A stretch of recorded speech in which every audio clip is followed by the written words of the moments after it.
voudrais commencer par vous poser une question. Est-ce que vous avez l'impression d'avoir des repères dans la vie, des convictions ou des valeurs cardinales qui orientent votre manière de vivre, votre vision de vous-même, vos choix, vos priorités, vos relations?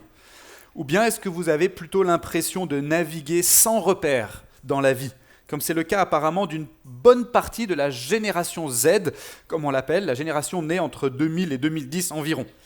Un article que j'ai lu cette semaine à ce sujet parle, je cite, d'une crise du sens à laquelle fait face une majorité de la jeunesse.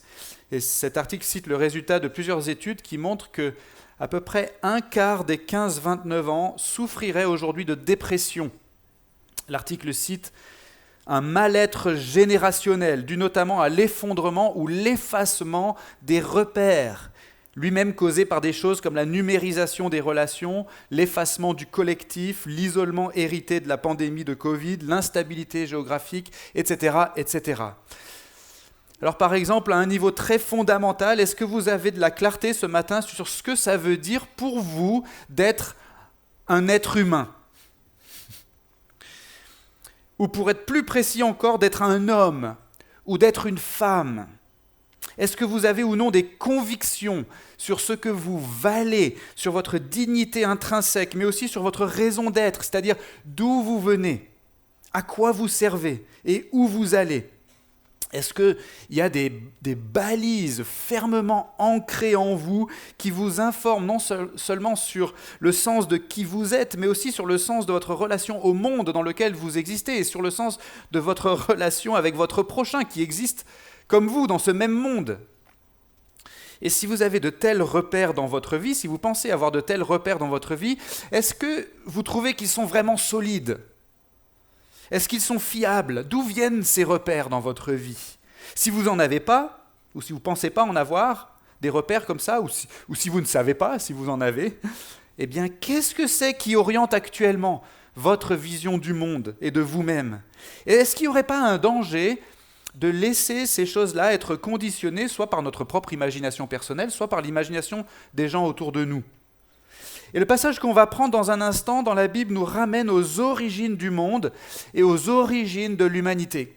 C'est un texte écrit par le grand prophète Moïse il y a très longtemps et qui était initialement destiné aux Israélites de son époque, les Israélites de l'Antiquité qui étaient sur le point de s'installer dans un territoire et de s'organiser en société. Et donc ce que Moïse est en train de faire, et ce que Dieu est en train de faire en fait par l'intermédiaire de Moïse, c'est qu'il veut donner des repères justement, des repères aux Israélites, des notions fondamentales sur lesquelles toute leur vie va devoir idéalement s'appuyer et devrait s'appuyer, que ce soit leur vie individuelle en tant que croyants ou leur vie collective en tant que communauté. La tentation pour les Israélites, voyez-vous, c'était de se laisser informer ou influencer par les cultures, les religions ou les philosophies des nations environnantes, qui ne connaissaient pas le vrai Dieu. Mais Dieu qui désire le bien de son peuple et qui désire le bien des croyants, il veut leur donner les vrais repères, ceux qui sont vraiment dignes de confiance, parce que ces repères, ils viennent du Dieu créateur. Et pour ça, Dieu veut en premier leur expliquer d'où ils viennent en tant qu'êtres humains. D'où ils viennent en tant qu'êtres humains. Et pour nous aussi, c'est hyper important qu'on sache d'où on vient. Si on veut retrouver le sens de notre existence, et si on veut pouvoir naviguer avec de la clarté dans la vie, on a besoin de savoir quelle était l'intention de notre Créateur pour nous au départ. Et c'est exactement ça qu'on va voir dans notre passage ce matin. Et toute la leçon qu'on pourra retenir de ce message, c'est la suivante. Dieu a un merveilleux plan pour ta vie.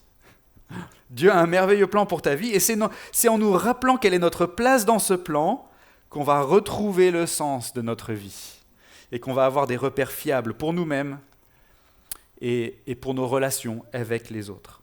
Alors, lisons ce passage qui se trouve vers le début de la Bible, dans le premier livre de la Bible, le livre de la Genèse, au chapitre 2.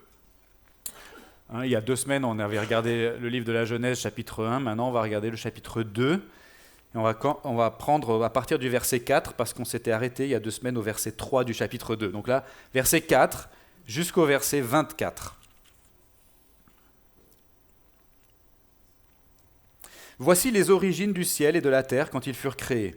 Lorsque l'Éternel Dieu fit la terre et le ciel, il n'y avait encore aucun arbuste de la campagne sur la terre, et aucune herbe de la campagne ne germait encore. Car l'Éternel Dieu n'avait pas fait pleuvoir sur la terre, et il n'y avait point d'homme pour cultiver le sol. Mais une vapeur s'éleva de la terre et arrosa toute la surface du sol. L'Éternel Dieu forma l'homme de la poussière du sol, il insuffla dans ses narines un souffle vital, et l'homme devint un être vivant. Puis l'Éternel Dieu planta un jardin en Éden, du côté de l'Orient, et il y mit l'homme qu'il avait formé. L'Éternel Dieu fit germer du sol toutes sortes d'arbres d'aspect agréable et bons à manger, ainsi que l'arbre de la vie au milieu du jardin et l'arbre de la connaissance du bien et du mal.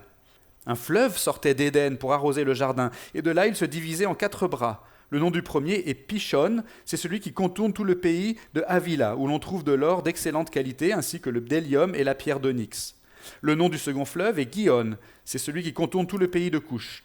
Le nom du troisième fleuve est Hiddekel, c'est celui qui coule à l'orient de la Syrie. Le 4e fleuve, c'est l'Euphrate. L'Éternel Dieu prit l'homme et le plaça dans le jardin d'Éden pour le cultiver et pour le garder. L'Éternel Dieu donna ce commandement à l'homme: « Tu pourras manger de tous les arbres du jardin, mais tu ne mangeras pas de l'arbre de la connaissance du bien et du mal, car le jour où tu en mangeras, tu mourras. » L'Éternel Dieu dit: « Il n'est pas bon que l'homme soit seul. Je lui ferai une aide qui sera son vis-à-vis. » L'Éternel Dieu forma du sol tous les animaux des champs et tous les oiseaux du ciel. Il les fit venir vers l'homme pour voir comment il les appellerait, afin que tout être vivant porte le nom que l'homme lui aurait donné. L'homme donna des noms à tout le bétail, aux oiseaux du ciel et à tous les animaux des champs, mais pour l'homme il ne trouva pas d'aide qui fût son vis-à-vis. Alors l'Éternel fit tomber un profond sommeil sur l'homme qui s'endormit. Il prit une de ses côtes et referma la chair à sa place. L'Éternel Dieu forma une femme de la côte qu'il avait prise à l'homme, et il l'amena vers l'homme. Et l'homme dit: « Cette fois, c'est l'os de mes os, la chair de ma chair. C'est elle qu'on appellera femme, car elle a été prise de l'homme. C'est pourquoi l'homme quittera son père et sa mère et s'attachera à sa femme, et ils deviendront une seule chair. » Jusqu'ici, la lecture de la parole de Dieu. On va regarder tout ça dans le détail, mais d'abord prions. Seigneur, merci pour ta parole. Et nous confessons que nous avons besoin de ton aide maintenant pour pouvoir bien comprendre ce que tu veux nous dire. Alors viens nous porter assistance par ton Saint-Esprit pour qu'on puisse recevoir ce que tu veux nous dire, le comprendre et le mettre en pratique. Amen. Dieu a un merveilleux plan pour ta vie. Et pour comprendre en quoi il est merveilleux, ce plan, on a besoin de regarder ce que Dieu a voulu pour nous à l'origine. Et c'est ça qu'on voit dans le passage qu'on vient de lire. Alors j'ai divisé ce texte en 3 parties que j'ai intitulées, premièrement, un mandat culturel, deuxièmement, un bonheur conditionnel, troisièmement, un couple complémentaire. Alors pour commencer, un mandat culturel. La première chose que ce passage nous fait comprendre, dans les versets 4 à 15, si vous avez la Bible ouverte sous les yeux, c'est que la vocation première de l'être humain, c'est d'adorer Dieu en cultivant et en gardant sa création. Adorer Dieu en cultivant et en gardant sa création. Alors, si vous avez écouté la prédication qui portait il y a 2 semaines sur le chapitre 1, vous avez peut-être été surpris quand on a commencé la lecture de ce passage, parce qu'on a l'impression que l'auteur il revient en arrière et nous raconte de nouveau des choses qu'il avait racontées quelques versets plus haut. Eh bien, vous avez raison, c'est exactement ce qu'il fait. En fait, pour bien comprendre ce qui se passe dans notre passage, il faut se rendre compte que les chapitres 1 et 2 de la Genèse, donc, ne se suivent pas comme un seul récit qui nous serait raconté dans un ordre chronologique. Le chapitre 1 nous a présenté la création du monde, sa structuration et son remplissage sous la forme d'un grand tableau qui récapitule tout, si vous voulez. C'est comme un grand prologue qui nous donne la vision d'ensemble. Mais au chapitre 2, l'auteur revient en arrière pour se concentrer spécifiquement maintenant sur l'origine et la création de l'homme, de l'être humain. Le texte nous dit donc que Dieu a créé le ciel et la terre, verset 4, mais qu'il n'y avait pas de verdure sur la terre, au verset 5. Pourquoi ? Le texte nous dit parce que Dieu n'avait pas encore fait pleuvoir sur la terre et parce que l'homme n'existait pas encore pour cultiver le sol. Ça rappelle un peu le début du chapitre 1, si vous vous souvenez, qui disait que la terre était informe et vide. Ici aussi, on a quelque chose qui manque. La différence ici au chapitre 2, c'est que le texte nous indique que la terre a besoin du soin de Dieu et du soin de l'homme. D'accord ? Pas seulement du soin de Dieu. Plus précisément, le texte nous dit que le soin de Dieu de sa création va notamment s'exercer à travers le rôle qu'il va donner à l'homme dans sa création. Donc Dieu répond à ce manque, verset 6, en arrosant la terre et en formant l'homme de la poussière du sol, au verset 7. Il poursuit en plantant un jardin et en faisant germer des arbres fruitiers, au verset 9. Et donc Dieu place l'homme dans ce jardin pour le cultiver et pour le garder. C'est ce qui nous est dit au verset 8 et au verset 15. Il n'y a aucune contradiction avec le chapitre 1. Les mêmes réalités historiques nous sont racontées, mais sous un angle différent. Cette fois sous l'angle particulier de la vocation de l'être humain. Et toute cette partie du texte, versets 4 à 15, est là pour nous faire comprendre quelle est la vocation première de l'être humain qui a été créé à l'image et à la ressemblance de Dieu. Sa vocation, c'est d'être le représentant de Dieu sur la terre qui va cultiver le monde de Dieu de la part de Dieu. Imaginez quelqu'un de très riche et de très puissant qui posséderait un grand palace sur la côte d'Azur ou peut-être un chalet de luxe à Courchevel. Et ce riche propriétaire pourrait avoir envie d'embaucher un intendant qui va prendre soin de sa propriété, qui va s'assurer que les lieux sont propres, qu'ils sont entretenus, surveillés, correctement meublés et décorés, que le jardin est toujours fleuri, que la haie est toujours bien taillée, que le gazon est toujours bien tondu, etc. Et donc cet intendant, c'est un boulot à plein temps, donc il va peut-être vivre sur place, un peu comme s'il était chez lui. Mais en réalité, il n'est pas vraiment chez lui, il est hébergé par le propriétaire et il a une mission à accomplir. Il a un mandat, vous comprenez, qui lui a été confié et qu'il est censé remplir. De la même façon, l'homme, c'est-à-dire l'être humain, est placé dans le monde comme intendant et représentant de Dieu pour cultiver et entretenir sa propriété, sa création. Et si le monde est inachevé au début de notre passage, ce n'est pas seulement parce que Dieu n'a pas encore fait pleuvoir sur la terre, il n'a pas encore arrosé la terre, mais c'est aussi parce qu'il n'y avait point d'homme pour cultiver le sol. Comprenez ? Et donc le fameux jardin d'Éden nous est présenté ici comme un lieu particulier où la mission de l'homme va commencer. C'est le jardin de Dieu, planté par lui, confié aux bons soins d'un intendant, l'homme, l'être humain. Et deux choses doivent retenir notre attention. D'abord, c'est un vrai endroit sur la terre qu'on peut localiser, d'après l'auteur, grâce aux 4 fleuves notamment qui sont mentionnés au verset 10 à 14. Ce sont des fleuves, pour certains d'entre eux, on sait où ils sont, ce sont des fleuves du Proche-Orient. Donc si vous voulez imaginer où était le jardin d'Éden, pensez dans votre esprit globalement au territoire occupé aujourd'hui par la Turquie, la Syrie, l'Irak, l'Iran, l'Arabie Saoudite et l'Égypte, avec au milieu la Jordanie, le Liban et Israël.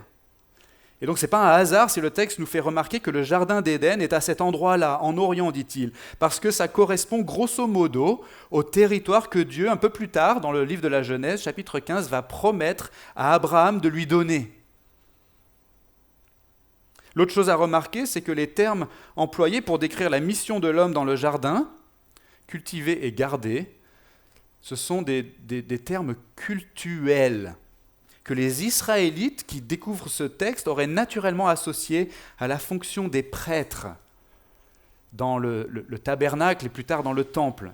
Donc le jardin d'Éden est présenté dans notre passage comme un temple en fait, c'est-à-dire le lieu spécial de la rencontre de l'homme avec Dieu sur la terre. Et bien sûr, ce qui doit nous frapper, c'est que ce lieu existe sur la terre à l'origine et on peut le localiser. On sait où c'était à peu près, encore aujourd'hui. Le jardin d'Éden nous est présenté comme un paradis primitif. Logiquement, donc, à ce stade de l'histoire, l'homme va cultiver ce jardin et l'homme va se multiplier de sorte que ce jardin va petit à petit se remplir et s'étendre sur toute la terre. C'est le début de la mission de l'homme. Et donc ces versets nous permettent de comprendre un aspect très important du projet de Dieu. C'est que la terre elle-même soit un jour le lieu de la communion de l'homme avec Dieu.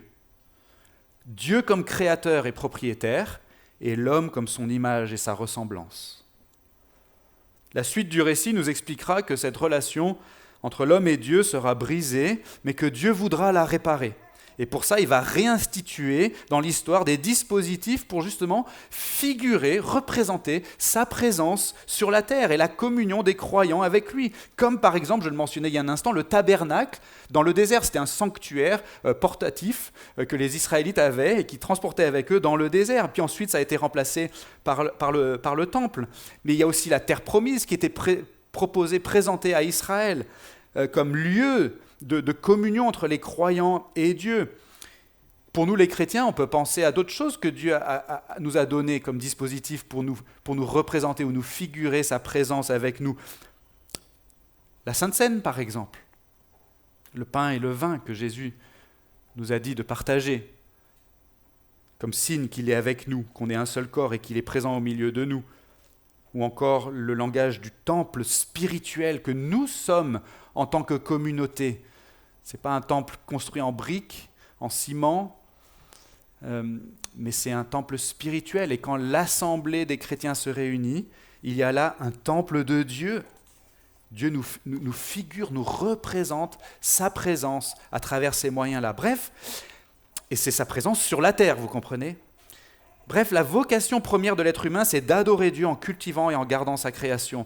Et ça, en fait, c'est ce qu'on appelle donc le mandat culturel. Mais il faut comprendre que ce mandat culturel a une portée sacerdotale. Bon, c'est des mots un peu compliqués, hein. Ça veut dire que si on est un être humain, Dieu nous a voulu sur la terre un peu comme des prêtres pour représenter Dieu. On est là pour prendre soin de son monde en son nom. On n'existe pas pour nous, mais on existe pour lui. Et tout ce qu'on fait dans toute la diversité de toutes nos vocations aujourd'hui, médecins, avocats, ingénieurs, fonctionnaires, maçons, parents au foyer, commercial, développeurs web, chefs de projet, enseignants, téléopérateurs et même pasteurs, tout ce qu'on fait, on le fait comme les prêtres de Dieu dans ce monde qui lui appartient et qui est appelé à être le temple de Dieu, c'est-à-dire le lieu de la communion des hommes avec lui. On vit pour lui, on travaille pour lui dans le but de le glorifier à travers le soin qu'on apporte à son monde, en le cultivant et en le gardant. Vous comprenez ? Toutes nos vocations, dans toute leur diversité, sont des vocations saintes et même dans un sens sacré. Elles ont de la valeur pour Dieu. Et ça, bien sûr, ça devrait nous motiver dans le travail, nous motiver à travailler. Et ça devrait aussi nous inspirer le sens des responsabilités, n'est-ce pas, dans le travail qu'on exerce. Parce qu'on le fait pour Dieu, en son nom, dans son monde. Ça, c'était la première chose. La deuxième chose que ce passage nous fait comprendre, versets 16 et 17, c'est que la destinée originelle de l'être humain, c'était la vie éternelle sous condition de l'obéissance à Dieu. La destinée originelle de l'être humain, c'était la vie éternelle sous condition de l'obéissance à Dieu. Alors je l'ai dit en passant, la communion qui a existé entre l'homme et Dieu à l'origine, notamment dans le jardin d'Éden, a été brisée, comme nous le rapporte la suite du récit de la Genèse. On verra ça la prochaine fois dans le chapitre 3. Cette relation a été brisée, cette communion a été brisée parce que la condition de cette communion n'a pas été remplie. Cette condition, on la découvre dans notre passage ici, verset 17. L'homme devait respecter la volonté morale de Dieu qui se résumait à un seul commandement. Tu ne mangeras pas de l'arbre de la connaissance du bien et du mal. Cette précision dans le texte nous permet de comprendre que normalement, initialement, ce qui était censé se passer, c'était que l'homme devait se multiplier, ça on l'avait vu la dernière fois, il devait peupler le monde, étendre le jardin d'Éden de sorte que toute la terre deviendrait le lieu de la communion de Dieu avec l'homme. C'était un projet qui visait, si vous voulez, une sorte de glorification du monde, une sublimation, si vous voulez, du monde que Dieu avait créé. Une fois la mission de l'homme terminée, qui consistait à se multiplier, à peupler la terre, eh bien, on serait alors entré dans l'état d'éternité, et on peut supposer qu'à ce moment-là, même la possibilité de désobéir à la volonté morale de Dieu aurait été alors éradiquée. Il n'y aurait même plus la possibilité de pécher contre Dieu. Mais comme on le sait, ce n'est pas ce qui s'est passé. Dans le jardin d'Éden, l'homme pouvait à ce moment-là manger donc de l'arbre de vie, c'est dit dans notre texte, mais pas de cet autre arbre, appelé l'arbre de la connaissance du bien et du mal. Alors il y a débat sur ce que ça veut dire exactement, mais on peut supposer tout simplement que ça veut dire l'arbre de la fin de l'innocence. La connaissance du bien et du mal, c'est la fin de l'innocence en fait. Donc il faut bien imaginer la situation pour l'homme. L'arbre de vie lui communique la vie dans le jardin d'Éden, une vie impérissable, et ça lui permet d'envisager l'accomplissement de sa mission, le fameux mandat culturel, en vertu duquel il va peupler la terre et en faire donc ce temple universel de Dieu. Mais il y a une condition. Et cette condition, elle est présentée comme un accord avec l'homme, comme un contrat. Obéis et tu vivras. En théologie, on appelle ça l'alliance des... Alors je me tourne vers les jeunes là, qui ont fait le catéchisme. Comment on appelle l'alliance que Dieu a conclue avec Adam dans le jardin d'Éden ? Ouais, bravo. L'alliance des œuvres. Bien joué. Mais peu importe finalement ce qu'on l'appelle, c'est tout simplement l'idée que la vie éternelle était présentée à l'homme sous condition de son obéissance à Dieu. C'était le contrat, l'accord conclu avec l'homme. Il y avait comme une condition probatoire à remplir pour accéder à la ligne d'arrivée du projet de Dieu et à la vie éternelle. Mais cette condition n'a pas été remplie par l'homme. Pourquoi c'est important de comprendre ça ? Parce que ça nous aide à voir ce pourquoi on existait à l'origine. Et ça nous aide à interpréter ce qui ne va pas dans notre existence aujourd'hui. En fait, quand on comprend d'où on vient, ça amène de vraies réponses à de vraies questions existentielles. Est-ce qu'il vous est déjà arrivé de ranger votre garage ou votre grenier, ou même votre bureau ou votre chambre, et de tomber sur un objet et de ne pas vous rappeler d'où il vient ni à quoi il sert ? Ou bien peut-être que vous avez déjà trouvé un objet comme ça dans la rue ou dans la nature en vous promenant. Ça a l'air d'avoir été conçu et fabriqué avec un but, mais vous n'arrivez pas à savoir exactement quoi comme but. Mais vu que ça a l'air d'avoir été fabriqué avec soin et précision, avec une intention, ça donne l'impression d'être précieux. Et donc intuitivement, on a envie plutôt de le garder que de le jeter à la poubelle. On aimerait quand même savoir à quoi ça sert avant de le jeter à la poubelle.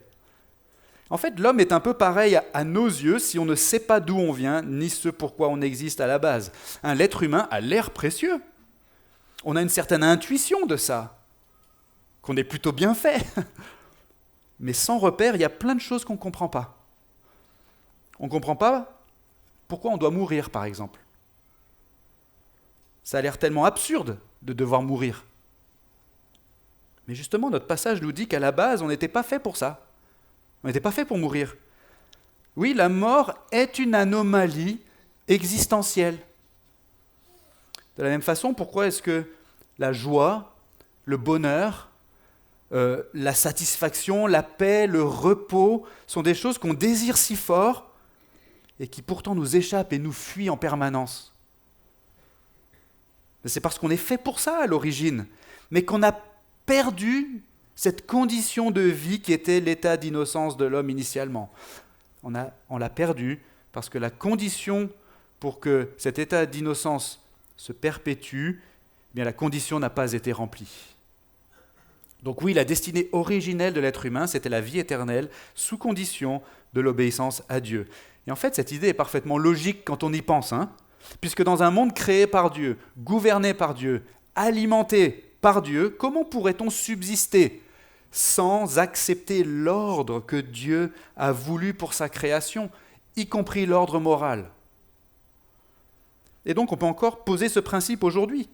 C'est que puisque Dieu ne change pas, eh bien sa volonté morale, ses exigences morales non plus ne changent pas. Et donc, pour connaître la vie éternelle dans le monde de Dieu, la condition demeure qu'il faut satisfaire aux exigences de sa volonté morale. On peut dire que le monde entier est toujours soumis aux conditions de l'alliance des œuvres. Et globalement, ça nous pose un très gros problème à nous. Mais on va y revenir tout à l'heure. D'abord, le troisième point. La troisième et dernière chose que ce passage nous fait comprendre, cette fois au verset 18 à 24, la dernière section de ce qu'on a lu, c'est que le genre humain existe sous deux formes indispensables et complémentaires, les hommes et les femmes. Le genre humain existe sous deux formes indispensables et complémentaires, les hommes et les femmes. Alors c'est super intéressant que ce point arrive ici dans le texte, Vous avez compris jusqu'ici que notre passage, il évoquait des choses extrêmement fondamentales par rapport à notre existence. D'où on vient, qu'est-ce qu'on fait là, où est-ce qu'on va, pourquoi on vit, pourquoi on meurt, pourquoi notre passage sur la terre peut nous sembler absurde ou frustrant, etc. Et c'est dans ce contexte que l'auteur nous parle de la question de la différenciation sexuelle des hommes et des femmes. C'est curieux parce qu'on aurait pu penser comme ça que cette question était vraiment secondaire par rapport à tout le reste. Pourtant, dans la pensée de l'auteur, qui est inspirée par le Saint-Esprit, ce n'est pas du tout le cas. Ce n'est pas une question secondaire. Il est naturel pour lui, semble-t-il, de nous parler de ça comme d'un élément structurant, essentiel, pour comprendre qui on est et d'où on vient. Alors il faut bien comprendre que jusqu'au verset 22, le terme qui a été traduit par l'homme, c'est un terme qui ne désigne pas forcément l'homme au sens strictement masculin, jusqu'au verset 22. Comme on pourrait dire le mâle par opposition à la femelle. En fait, ce terme qui est traduit par l'homme avait été employé au chapitre 1er, quand le texte a dit, au chapitre 1, verset 27, « Dieu créa l'homme à son image, : il le créa à l'image de Dieu, homme et femme, il les créa. » En fait, là, homme et femme, le terme homme, ce n'est pas le même que celui au début de la phrase. En fait, il créa l'homme à son image, mâle et femelle, il les créa. Donc il faut comprendre que, ce que dit le texte de l'homme, au verset 7, par exemple, Dieu forma l'homme de la poussière du sol, ou ce qu'il dit de l'homme au verset 15, Dieu prit l'homme et le plaça dans le jardin d'Éden pour le cultiver et le garder. Il faut comprendre que ces choses s'appliquent à tout le genre humain. Même si à ce moment-là, sur le plan textuel ou littéraire, si vous voulez, il est sous-entendu, bien sûr, que l'être humain n'existe à ce moment-là que sous la forme d'un représentant qui est de sexe masculin. Mais le texte ne vise pas à limiter la portée du texte à seulement le sexe masculin, c'est ça que je veux dire. Et donc c'est aussi dans un sens générique, me semble-t-il, que Dieu dit au verset 18, « Il n'est pas bon que l'être humain soit seul. » Autrement dit, il n'est pas bon qu'il n'y ait qu'un seul genre d'être humain. Il n'est pas bon qu'il n'y ait qu'un seul sexe. Il lui faut une aide qui soit son vis-à-vis. Et alors, vous connaissez l'histoire. Dieu forme la femme à partir de la côte, ou littéralement du côté, à partir du côté de l'homme, du flanc de l'homme.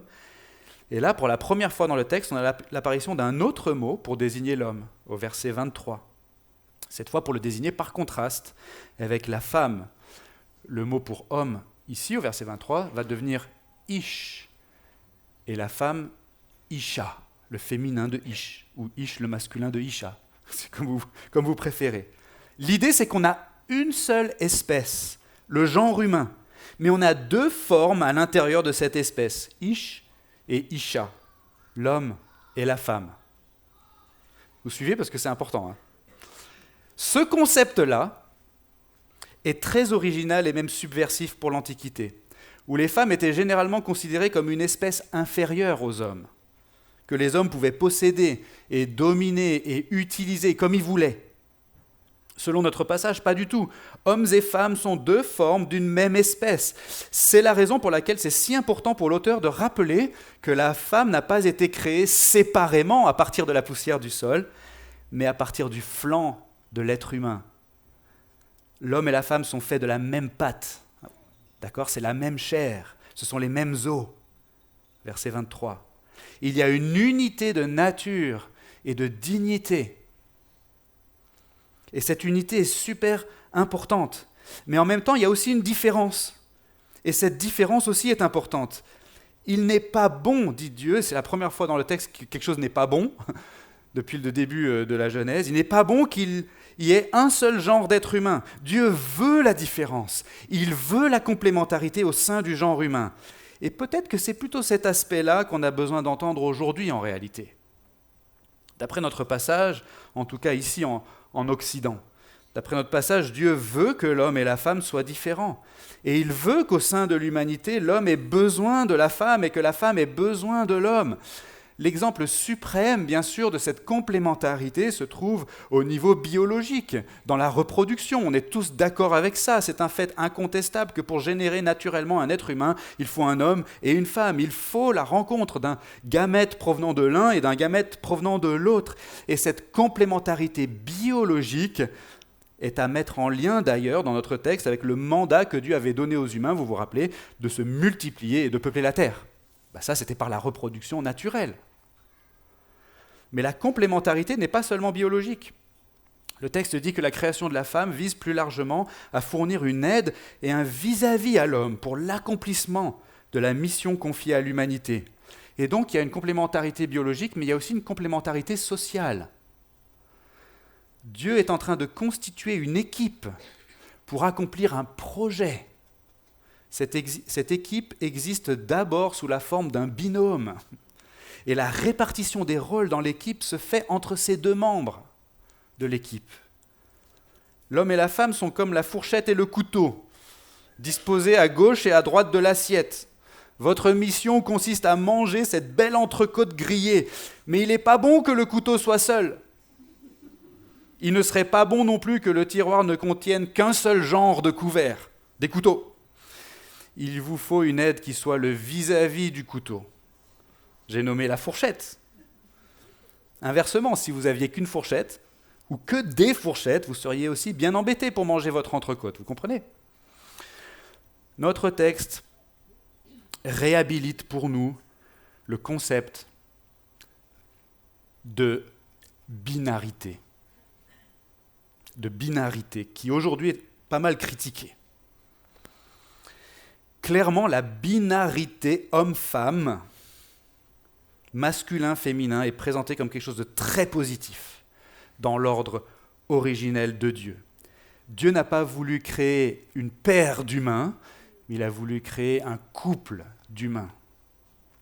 Et donc oui, il y a une complémentarité qui n'est pas seulement biologique, mais aussi sociale. Et pour cette raison, on ne devrait pas être surpris de voir aujourd'hui que dans le monde entier, il y a des activités dans lesquelles les femmes sont archi surreprésentées, et inversement pour les hommes. Par exemple, partout dans le monde, les métiers de la petite enfance sont occupés à plus de 90% par des femmes. Inversement, partout dans le monde, les métiers du bâtiment sont occupés à plus de 90% par des hommes. C'est pas censé nous surprendre, ça. C'est pas censé nous choquer. C'est pas censé nous déranger. C'est exactement ce à quoi on s'attendrait, ce qu'on s'attendrait à voir dans le monde de Dieu, où le genre humain existe sous deux formes indispensables et complémentaires, les hommes et les femmes. Alors si je peux encore me permettre une ou deux applications avant de conclure avec ce qui est vraiment le plus important dans notre passage. Alors je ne vous apprends rien si je vous dis, bien sûr, que de nos jours, on remet en question avec plus ou moins de militantisme ce concept de la complémentarité homme-femme. On le remet en question quand on promeut le mariage entre deux personnes de même sexe, par exemple, ou quand on promeut la transsexualité, ou quand on promeut l'égalitarisme idéologique qui voudrait atteindre une forme de parité la plus parfaite possible dans tous les domaines de la société. Alors humblement, il me semble personnellement que la vision biblique de la répartition de l'humanité en hommes et en femmes nous conduit plutôt dans une autre direction. Et je vous soumets ça. Je soumets ça à votre discernement et votre analyse. Il me semble que la vision biblique de cette répartition de l'humanité en hommes et en femmes nous conduit plutôt vers la mise en valeur, au contraire, de ce qui est propre à l'homme et de ce qui est propre à la femme, au lieu d'essayer d'ignorer ou d'effacer ces différences. Et c'est ça qui explique pourquoi dans la Bible, on a parfois des commandements qui visent à préserver, dans la communauté des croyants, mais aussi dans la famille ou dans la société pour Israël de l'Antiquité, eh bien cette valorisation de la différence et de la complémentarité. Parce que, vous comprenez, nous, en tant que croyants, en tant que communauté de l'Éternel, on est censé être cette humanité qui comprend, ou en tout cas qui a les moyens de comprendre d'où on vient, et qui veut s'ancrer dans les repères que Dieu nous a donnés, parce que justement ce sont des repères fiables, ils viennent de notre Dieu créateur. C'est en partie pour cette raison que dans l'Église chrétienne, historiquement, et c'est le cas dans notre Église, il y a des hommes qualifiés pour certaines fonctions et des femmes qualifiées pour certaines autres fonctions. Mais tout n'est pas interchangeable. Et même parfois, on va parler de la vocation des hommes spécifiquement et de la vocation des femmes spécifiquement, parce que même s'il y a énormément de choses en commun, il y a aussi des particularités qui se dégagent de part et d'autre de cette différenciation sexuelle voulue par Dieu comme quelque chose de bon et de bienfaisant pour sa création. Une création qu'il a confiée à nos soins, et quelque chose de bon et de bienfaisant non seulement pour sa création, mais aussi pour son grand projet auquel il nous fait participer dans cette création. Alors maintenant, pour conclure avec le plus important. Toute la leçon de ce passage, je l'ai dit au début, c'était que Dieu a un merveilleux plan pour ta vie. Et en nous rappelant quelle est notre place dans ce plan, on peut retrouver le sens de notre vie et on va avoir des repères fiables pour nous-mêmes comme pour nos relations avec les autres. Mais on l'a dit aussi tout à l'heure, la condition originelle de l'homme et de la femme dans le jardin d'Éden a été perdue parce que la condition de l'obéissance à Dieu n'a pas été remplie. Et maintenant, je l'ai dit également, on vit encore et toujours dans ce monde qui appartient à Dieu, mais dans lequel maintenant il y a toutes sortes de dysfonctionnements. Par exemple, on meurt, mais aussi on tombe malade, on se fatigue dans le travail, il y a des catastrophes naturelles, des conflits. Et puis les belles distinctions que Dieu a voulues, eh bien, elles tendent à être effacées. L'homme veut être autonome et par conséquent, il se met à exploiter la création au lieu de la servir et il se met à tyranniser les autres. Et de manière générale, on cherche à déconstruire tout l'ordre que Dieu avait voulu mettre dans son monde parce qu'en fait, on veut être indépendant de Dieu fondamentalement. Et le chapitre suivant, qu'on verra la prochaine fois, nous raconte comment tout ça est arrivé. Mais les chapitres après ça, et même les 65 autres livres de la Bible, nous racontent comment Dieu a déployé un plan merveilleux pour racheter ce monde abîmé. Et voici comment il l'a fait. Il l'a fait en pénétrant lui-même dans sa création, en prenant la condition d'un être humain en Jésus-Christ, et en se faisant lui-même, en devenant lui-même un second premier homme, un second Adam. En tant que second Adam, Jésus a fait tout ce que le premier Adam était censé faire, mais qu'il n'a pas fait. Jésus, lui, a parfaitement obéi en tant qu'être humain à Dieu. Et il a rempli en tant qu'être humain les conditions de l'alliance des œuvres. Et sur la croix, Jésus s'est offert lui-même en sacrifice pour prendre sur lui la peine de nos fautes qui nous séparaient de Dieu. Et donc vous comprenez, on vit par nature sous le régime des œuvres, comme je disais tout à l'heure, c'est-à-dire que, en fait, théoriquement, il faudrait satisfaire aux exigences de la loi de Dieu pour obtenir la vie éternelle, mais c'est impossible pour nous. On n'y arrivera jamais. Alors qu'est-ce qui s'est passé? Qu'est-ce que Dieu a voulu faire à notre place? Jésus est venu et il a fait ça à notre place, en tant que nouveau premier homme, pour que nous, on n'ait qu'à se confier en lui. Et en faisant ça, quand on place notre confiance en lui, quand on s'attache à lui par la foi, eh bien on passe du régime des œuvres à un nouveau régime qui est celui de la grâce. Jésus a satisfait aux exigences de la loi de Dieu pour nous. Et c'est pour ça qu'il s'est écrié sur la croix, tout est accompli. Et en faisant ça, Jésus est devenu le représentant d'une nouvelle humanité constituée de tous les gens qui croient en lui. La Bible dit que cette nouvelle humanité, qu'on appelle aussi plus généralement l'Église chrétienne aujourd'hui, eh bien c'est l'épouse de Jésus. C'est-à-dire que c'est la femme qui a été prise de son flanc, qui a été transpercée d'une lance romaine sur la croix. Si notre foi est en Jésus, on devient uni à lui spirituellement. La Bible dit qu'on devient membre de son corps et même os de ses os et chair de sa chair. Tel est le merveilleux plan de Dieu pour ta vie. Il veut te sauver en t'attachant à Jésus-Christ par sa grâce, par le moyen de ta foi. Et en étant greffé à ce nouveau premier homme, maintenant, Dieu veut te reconstruire, il veut te réparer, il veut te relever, il veut te donner des repères solides pour ta vie, il veut te permettre d'entrer dans son projet et dans ta mission. À travers toi et à travers tous les autres croyants, Dieu veut bénir le monde et il va conduire l'histoire jusqu'à ce que toute sa création, en parvenant à l'état de gloire, atteigne le but que Dieu avait fixé dès le départ. Et c'est ça qu'on attend aujourd'hui. Je vous invite à la prière. Merci Seigneur pour ta parole. Fais Fais-lui porter du fruit, s'il te plaît, dans nos vies, pour ta gloire. Amen.